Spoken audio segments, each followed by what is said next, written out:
Want to know how to use text translation on Google Translate app? I'll teach you how to do it today. Welcome back to Tutorials Point. Before starting, you can subscribe to our channel for more videos and updates. I am already logged in by using one of my email address. You can also do the same and get logged in.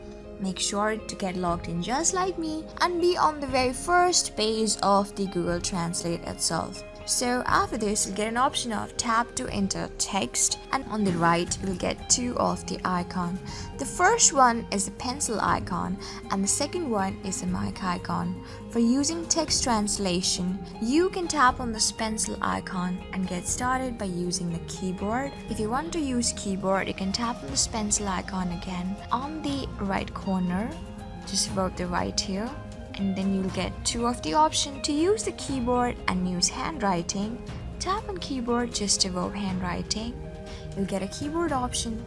Insert here something. I have to choose to enter text in English and they'll translate it to French. You can also change the language, as you know that, by just tapping on the language section. So I'm going to write something here.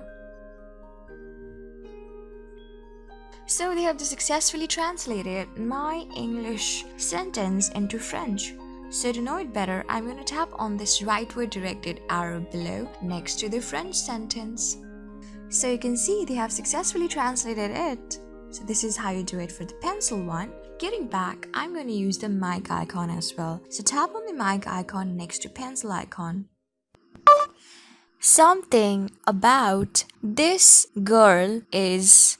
So you can see that they have successfully translated it to French. This is it. This is how you use the text translation by both the pencil icon and the mic icon. I hope this video was really helpful for you and I was able to help you. I am going to see you on the next video. Till then, keep calm, stay safe, and goodbye.